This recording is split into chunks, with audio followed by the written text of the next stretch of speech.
Shalom à tous et bienvenue dans la Troisième Alliance TV. Très heureux de vous retrouver, chers téléspectateurs. Aujourd'hui, nous aborderons bien sûr un nouveau sujet. Oui, un nouveau sujet pour certains, mais un sujet aussi ancien pour d'autres personnes parce que j'avais déjà parlé de ça. Un sujet qui est aussi ancien pour quelques personnes. Nous sommes aujourd'hui le 21 décembre 2025. Alors, ce qui veut dire juste dans 4 jours. Alors, ce sera le 25 décembre. Certains vont célébrer Noël et quelque temps, ils vont célébrer janvier. Alors, comme le Seigneur le dit toujours, si je dis que le méchant va mourir, si tu ne l'avertis pas et qu'il meurt à cause de ses iniquités, je te redemanderai son sang. Mais si tu l'avertis qu'il ne t'écoute pas, alors il mourra pour ses propres iniquités et toi tu sauveras ton âme, comme le dit Ézéchiel bien sûr. C'est un sujet que nous avons longtemps parlé. Et à chaque période de Noël et de janvier, je m'efforce à avertir. Mais aujourd'hui, nous allons premièrement laisser en réalité la vérité sortir de la bouche de ceux-là même qui ont créé en réalité la fête de Noël au milieu des soi-disant chrétiens. Parce que comprenez que la fête de Noël était une fête qui était là avant le christianisme. C'était une fête païenne, bien sûr, qui était la fête des Saturnales, que l'Église catholique va adopter et en faire le nouveau jour de la naissance du Christ. Alors, on va écouter ensemble le Père Menace. En réalité, cette fois-ci, là, il va dire une vérité. Il assume et dit bien la vérité, mais il va quand même dire quelque chose où on va vraiment le contre-attaquer. Parce que comprenez que quelqu'un qui se dit qu'il est un sachant, qui connaît bien les choses, mais cette fois-ci, là, il déclare sur un point qu'il ne sait pas. C'est-à-dire la naissance, le jour de la naissance du Christ. Alors, premièrement, écoutons le Père Menace et nous reviendrons bien sûr pour décortiquer. Chaque année, tous les chrétiens du monde célèbrent la fête de Noël le 24 décembre ou le 25, si vous voulez. C'est la fête de Noël. Mais depuis un certain temps, il y a des voix discordantes dans certains milieux évangéliques pentecôtistes qui se lèvent pour diaboliser la célébration de Noël, en arguant le fait que le 25 décembre fut au départ une fête païenne et que Jésus n'est pas né à cette date. Nous allons d'abord commencer par donner une certaine définition avant de répondre à cette question. Bien sûr. Le mot Noël vient du latin natalis. Le mot Noël vient du latin natalis, qui signifie natal, naissance. C'est ce mot qui a donné naissance. Donc natalis, Noël, veut tout simplement dire que c'est la célébration de la naissance du Christ. Répondons maintenant à la question. Jésus est-il né le 24 décembre, le 25 décembre? Historiquement, ni l'année, ni le jour de la naissance de Jésus ne sont connus. Personne ne connaît le jour où le Christ est né. Et donc, on ne peut pas dire que Jésus est né le 24 décembre ou le 25 décembre. Jésus n'est pas né à cette date-là. Les évangiles n'en parlent pas. D'ailleurs, les évangiles ne sont pas un récit biographique. L'évangile n'a pas pour but de dresser une biographie de Jésus. Au début, quand les évangiles ont été écrits, les premiers chrétiens célébraient la Pâque. C'était la Pâque qui est le centre même de notre foi chrétienne. Comme dit Saint Paul, si le Christ n'est pas ressuscité, vaine est notre foi. Mais puisqu'on parlait tellement de Jésus, que les gens se posaient la question, mais dites-nous un peu de qui il est né, comment est-il né, parce que cet homme paraît extraordinaire. Donc les récits de la naissance de Jésus sont venus après. C'est pourquoi quand on voit les évangiles, dans l'évangile de Jean, on ne parle pas de la naissance de Jésus. Il n'y a qu'un simple mot où on dit le Verbe s'est fait chair. Dans l'évangile de Marc, l'évangile commence directement avec le baptême de Jésus. On ne parle pas de la naissance de Jésus. Les évangiles de la naissance et de l'enfant sont venus après. C'est l'évangile de Matthieu et Luc qui vont commencer à parler de l'annonciation à Joseph, l'annonciation à Marie, la naissance à Bethléem. Ce sont des évangiles qui viennent après. Donc au début, c'était d'abord la Pâque qui était célébrée. Mais puisque les gens voulaient connaître un peu, mais qui est ce Jésus? Comment est-il né? Les évangiles de l'enfance ont été écrits après. Et donc le 25 décembre a été choisi, ça a été fixé en l'an 300 par l'église de Rome, quand elle était encore orthodoxe. Donc il y a eu des conciles comme le concile de Nicée avec Constantin, qu'ils ont essayé, les pères de l'église, ils ont essayé de trouver une date pour célébrer la Noël. Or à l'époque à Rome, on célébrait le soleil invaincu, ce qu'on appelle le soleil invictus en latin. Le soleil invaincu parce que ce jour-là, c'était le jour le plus long de l'année. Le soleil comme revenait en plein hiver. L'hiver, c'est le froid. L'hiver, c'est les ténèbres. L'hiver, c'est la nuit. Et on se rappelle d'un texte de l'évangile qui dit « Le peuple qui marchait dans les ténèbres a vu une grande lumière. Et un enfant nous est né, un fils nous a été donné. » Et donc on a vu dans cette fête qui était au début païenne, mais tout le monde était païen au début. Ah oui. Alors, aujourd'hui, bien aimé, je ne vais pas enseigner, d'accord? Je vous assure que je ne vais pas enseigner. On va tout simplement décortiquer les propos en réalité du Père Ménas. Dans cette vidéo, je vous assure, aujourd'hui, là, il n'a pas menti. D'habitude, il ment. Hein? Il ment d'habitude. Mais ici, là, dans cette vidéo, je vous assure, ici, sur ce sujet-là, on ne peut pas mentir. Il a dit la vérité à 100%. Maintenant, il faut être bête pour encore aller célébrer Noël. Il faut encore être bête pour aller célébrer janvier. Une fois de plus, mes bien-aimés, on va cette fois-ci aller séquence par séquence. D'accord? On va aller séquence par séquence pour que vous puissiez comprendre. C'est-à-dire, il va peut-être dire une phrase, on va stopper et on va décortiquer, expliquer. Aujourd'hui, on va prendre ces paroles comme paroles de l'évangile. Verset par verset ou phrase par phrase, on va expliquer ça veut dire quoi. Alors une fois de plus encore, nous allons réécouter le Père Ménas et puis on va aller séquence par séquence. Écoutez bien. Chaque année, tous les chrétiens du monde célèbrent la fête de Noël le 24 décembre ou le 25 si vous voulez. C'est la fête de Noël. Mais depuis un certain temps, il y a des voix discordantes dans certains milieux évangéliques pentecôtistes qui se lèvent pour diaboliser la célébration de Noël, en arguant le fait que le 25 décembre fut au départ une fête païenne et que Jésus n'est pas né à cette date. Nous allons d'abord commencer par donner une certaine définition avant de répondre. Alors, le Père Ménas déjà voit la remarque, hein, ce point de contradiction entre eux-mêmes chrétiens d'abord et dit du milieu évangélique, du milieu protestant bien sûr. Alors, il y a la confusion ou bien cette contradiction. Quelques pasteurs ont compris que le Christ n'est pas né le 25 décembre. Donc, il ne célèbre plus Noël. Alors que d'autres disent, oui, non, on doit célébrer Noël. Donc, voilà. Et il va commencer par donner la définition du mot Noël. D'accord? Alors, écoutons la définition du nom Noël et on revient dans la réalité. Le mot Noël vient du latin natalis. Le mot Noël vient du latin natalis, qui signifie natal.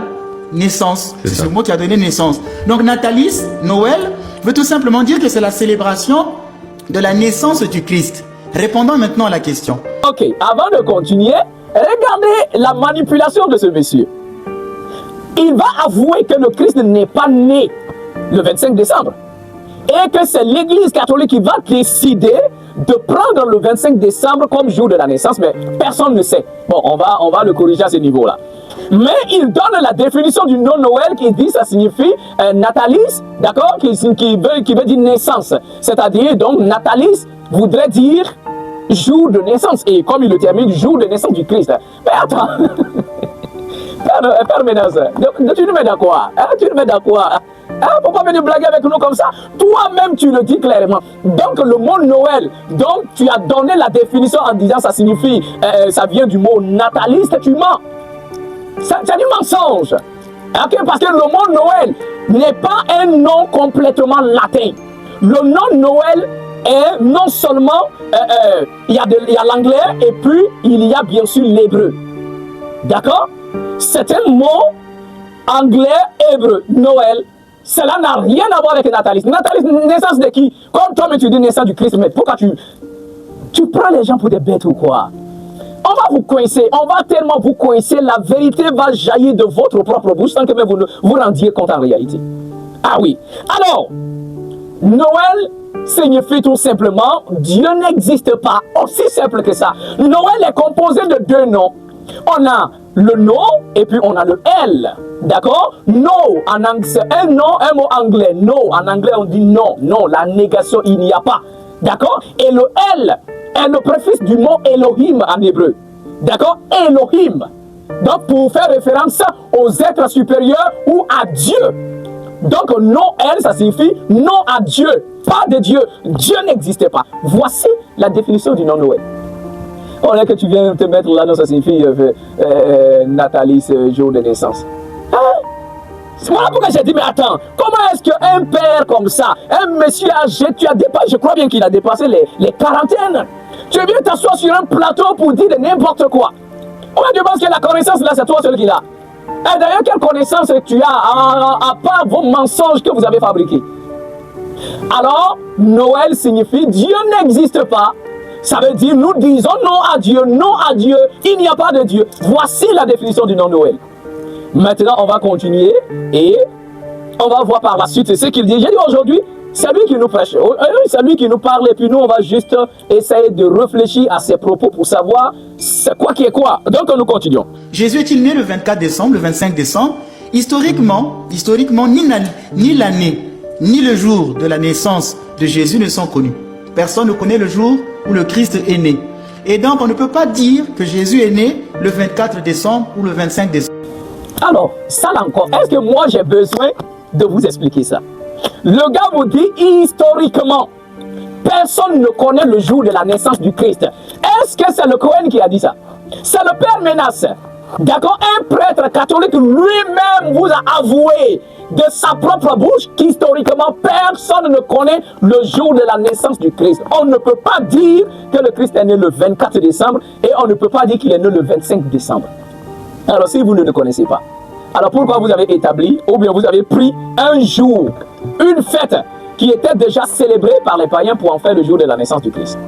C'est la question qu'il faut te poser. Le monsieur te dit, le jour de la naissance du Christ, personne ne connaît ce jour-là. Personne ne le sait. Mais c'est là encore, je vais dire que toi, tu te dis un sachant, tu te dis que tu as la connaissance, tu connais. Mais pourquoi tu ne connais pas ça? On va encore aller plus loin parce qu'il va vous dire que les évangiles n'étaient pas là pour parler en réalité de la naissance du Christ. Et il va même vous dire que les évangiles, ou bien les passages concernant la naissance du Christ, ça c'est venu plus tard. On va y arriver. Pourquoi? Et puis il va prendre l'exemple. On va y arriver. Mais Père Menace, laisse-moi te montrer que toi tu ne connais absolument rien. Nous avons nos tests sacrés, l'épée justicière, qui détermine en quelle période le Christ est né. Donc quand tu dis que personne ne connaît le jour de la naissance du Christ, c'est dans ton petit monde là que tu ne sais pas. Sinon nous autres là, on n'est pas ignorants comme toi, on le sait très bien. Alors mes bien-aimés, je prends avec vous l'épée justicière, le chapitre 1103. On parle de la naissance du Christ, bien sûr. Et nous allons descendre à partir du verset, je vais même prendre, je vais remonter, d'accord? Je vais remonter jusqu'au verset 40 pour que vous puissiez comprendre. Elle les prit dans ses bras et les enveloppa de l'ange avant de les déposer dans la mangeoire. D'accord? Une grande foule d'anges qui bénissaient l'Éternel avec allégresse vinrent dans l'abri et annoncèrent la paix à ceux qui craignaient l'Éternel. Joseph et ses fils et Maria, c'est-à-dire la mère du Christ, glorifiaient le Seigneur de la naissance de leur fils. Ils s'occupèrent d'eux avec la plus grande joie. C'était en plein été, le 15e jour du 5e mois de la Torah. À ce moment-là, les bergers surveillaient dans les champs leurs troupeaux à cause de la forte chaleur. Et voici une lumière vraiment intense les entoura et un ange qui bénissait l'Éternel apparut. Alors, ici, on nous parle bien sûr de la naissance du Christ. Et d'ailleurs, le texte nous dit, le Christ n'est pas né seul, il était un jumeau, il est né avec son frère jumeau. Donc voilà pourquoi le verset dit, déjà à partir du verset 40, on dit que il prend les enfants dans ses bras, les enfants, et les a enveloppés pour les déposer bien sûr dans la mangeoire, bien sûr. Ça c'est le premier point. Et le verset dit, ils s'occupèrent des enfants avec joie. Maintenant on te donne le jour de la naissance du Christ. D'accord? Ce n'est pas vos spéculations que vous donnez là. Hein? Vos imaginations. Nous, nos tests sont écrits, c'est écrit. Le 15e jour du 5e mois de la Torah. C'est parce que vous avez jeté le calendrier de Dieu, vous avez jeté le calendrier de l'Éternel et que vous avez adopté et vous avez pris le calendrier de Jules César, vous en avez modifié pour faire le calendrier grégorien aujourd'hui.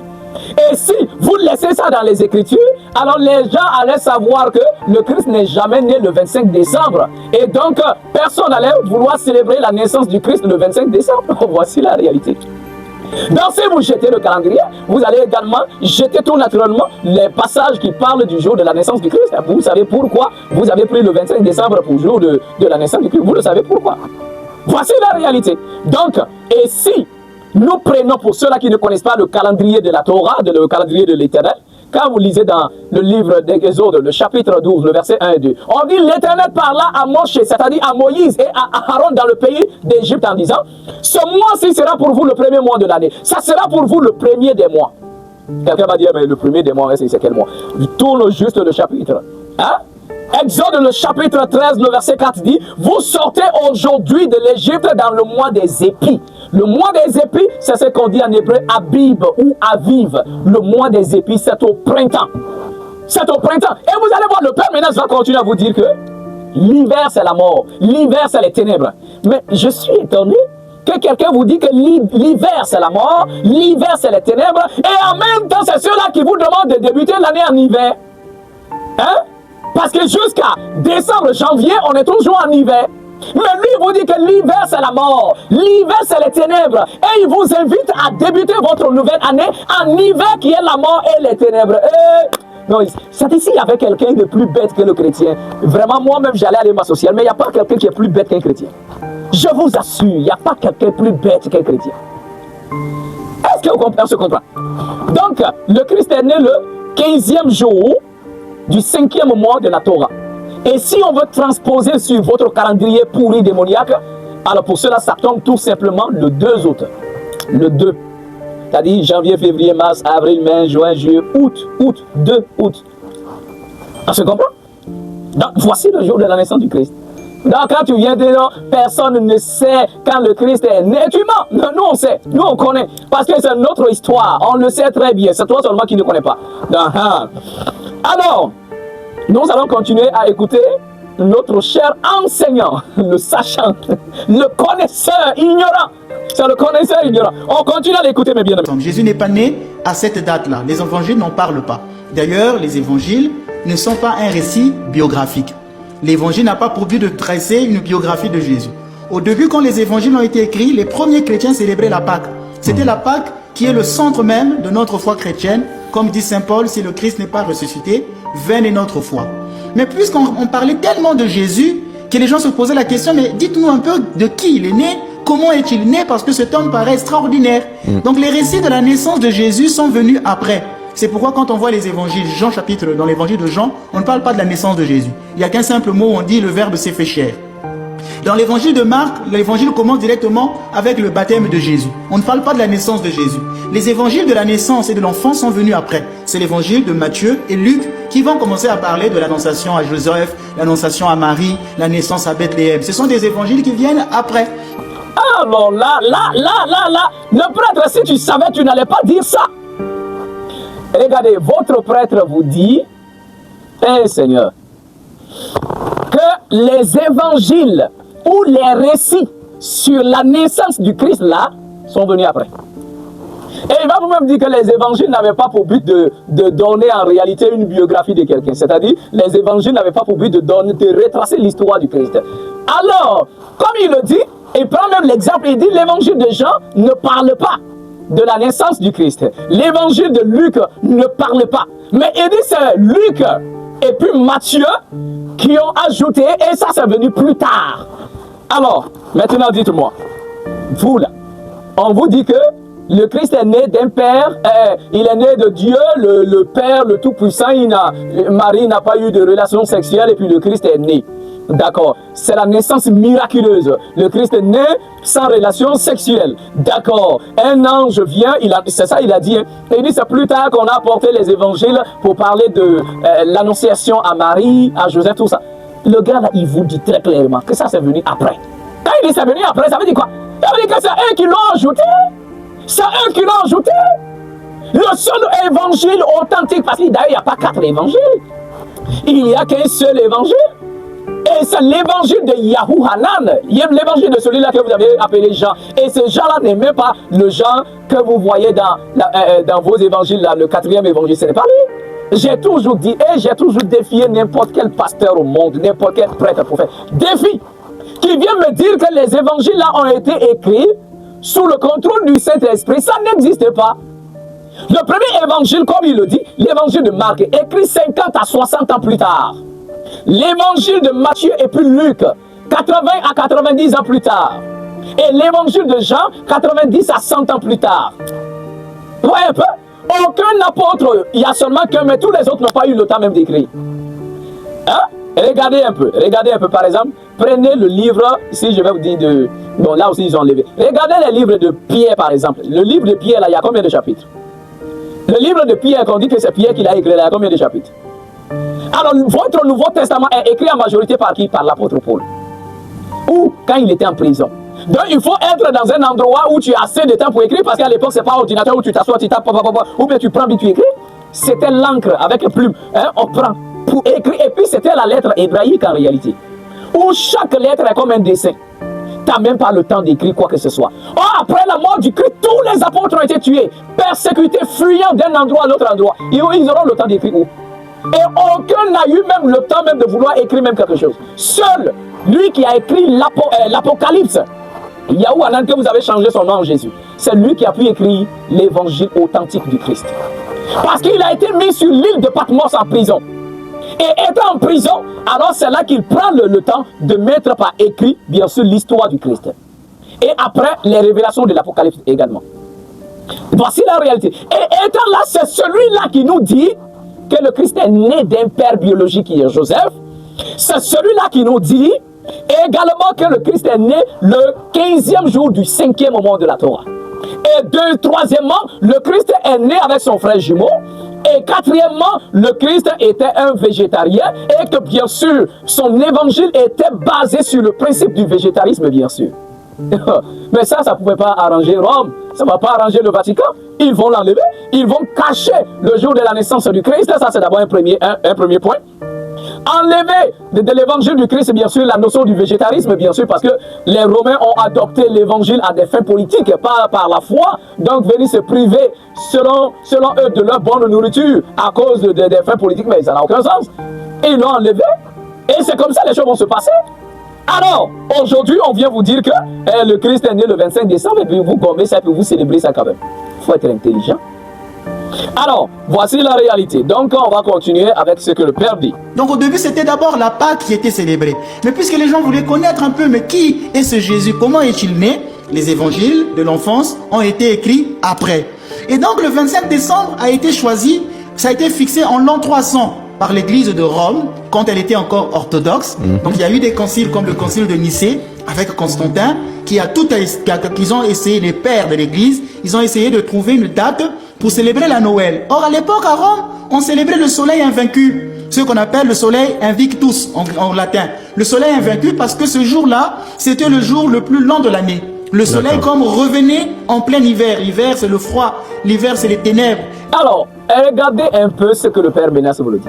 Il très clairement, le monsieur vous dit, c'est au concile de Nicée, avec l'empereur Constantin, qu'on va décider, après qu'ils aient bien sûr caché l'évangile authentique du Christ, après qu'ils aient bien sûr supprimé le jour véritable de la naissance du Christ, alors ils vont tout simplement décider de réécrire des textes ou d'inventer l'évangile de Matthieu et Marc, bien sûr, en y insérant la soi-disant généalogie du Christ, et soi-disant un ange est venu parler à Marie pour dire que le Saint-Esprit viendra sur toi, ainsi de suite. Donc voilà.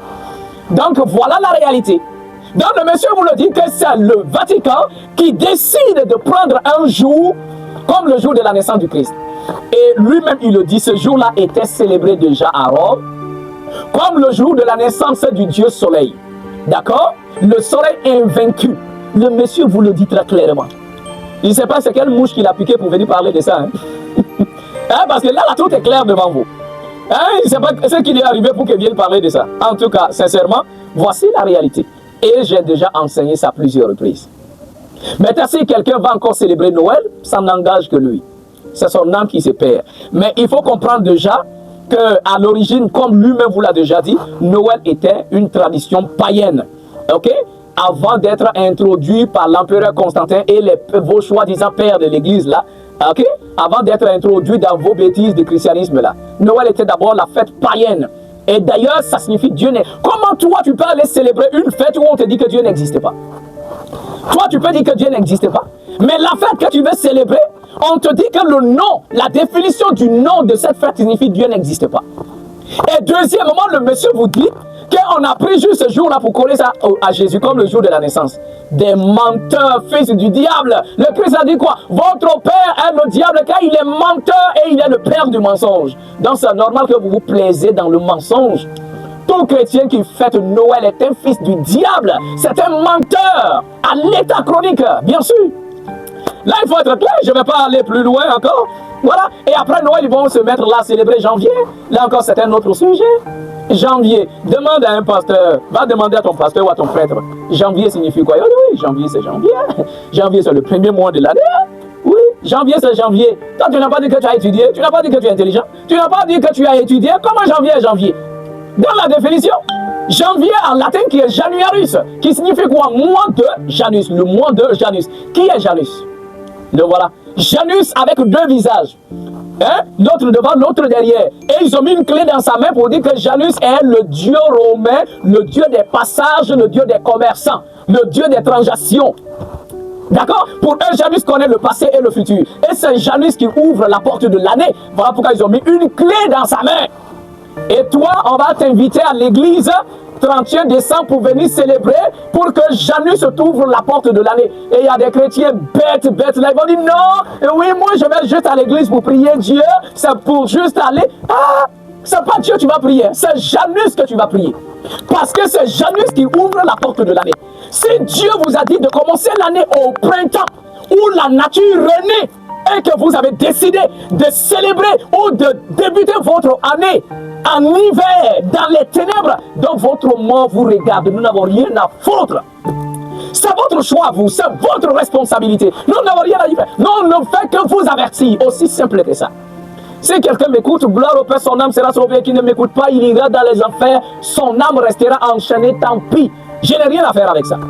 Voici la réalité. Janus est le dieu romain. Quand on te dit viens au village pour adorer tes dieux, quand viens au village pour vénérer tes dieux, tu dis moi il n'y a qu'un seul dieu, hein, c'est le tout-puissant créateur. Non, moi, je ne suis pas idolâtre.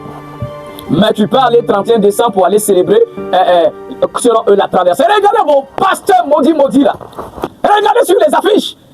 Déjà les affiches sont déjà prêtes dans les rues. Traversée 2026. Veillez de traverser 2026. Regardez des fils du diable comme ça. Quelle traversée? Traverser pour aller où? Traverser pour entrer dans une prison spirituelle. Et c'est comme ça, vos vies sont toujours enchaînées, mélangées. Après, vous courez pour chercher délivrance. C'est une délivrance que vous cherchez. Vous cherchez délivrance dans la main de qui? Dans ceux-là qui vous ont enchaîné davantage. Un pasteur qui invite un croyant à venir célébrer décembre 31, c'est un fils du diable. Qu'il vienne s'asseoir devant moi pour dire le contraire. Et vos lâches pasteurs des poules mouillées. J'ai toujours lancé le défi. Quelqu'un n'a qu'à oser soulever le défi. Quelqu'un n'a qu'à oser relever le défi que je lance devant la face du monde. Il va pisser dans son pantalon sur plein plateau. Qu'il essaye. Qu'il essaye. Ils sont là, ils pensent qu'ils ne voient pas. Ils voient mes vidéos, ils voient mes enseignements. Mais ça fait combien de temps? Aucun n'a osé parler. On dit bagage que tu peux soulever ou tu ne peux pas soulever. Quand tes yeux regardent, tu sais. Essaye seulement. Des faux fils du diable comme ça qui viennent égarer le peuple. Et on ne peut plus dire la vérité. Et quand tu veux parler, ils vont comploter juste avec les gouvernements pour essayer de te mettre en prison. Essayez, essayez, essayez. Vous ne savez pas à qui vous avez affaire. Essayez. Voici la réalité. Vous pensez que vous pouvez arrêter un loin du Seigneur? Parfois c'est quand le Seigneur vous laisse faire. Oui, bien sûr. Il vous laisse faire. Même le Christ est passé par là. N'est-ce pas? Mais vous pensez que vous pouvez arrêter le plan de Dieu? Vous êtes là à vendre les âmes des fidèles.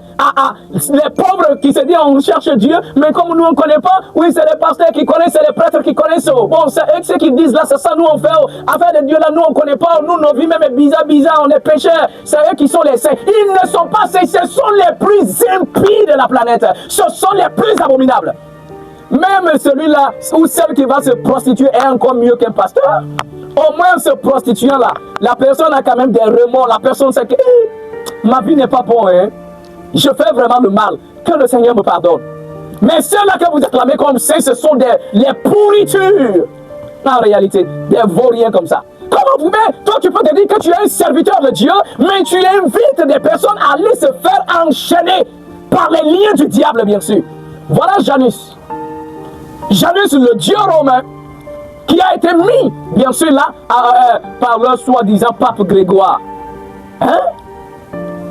Voilà, il laisse le calendrier du Seigneur pour aller adopter le calendrier des démons. Janvier qui signifie mois de Janus. Février qui est Fébriarus qui signifie mois de purification. Ils vont se purifier devant le dieu Pan. Le dieu Pan est un dieu moitié chèvre et moitié humain.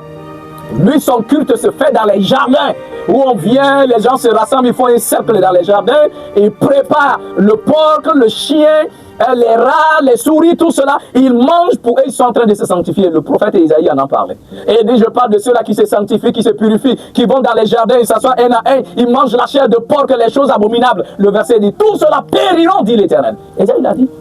Ça, c'est février. Mars, c'est la planète Mars qu'ils adorent. Le dieu Mars qu'ils appellent le dieu de la guerre. Ils vénèrent le dieu de la guerre.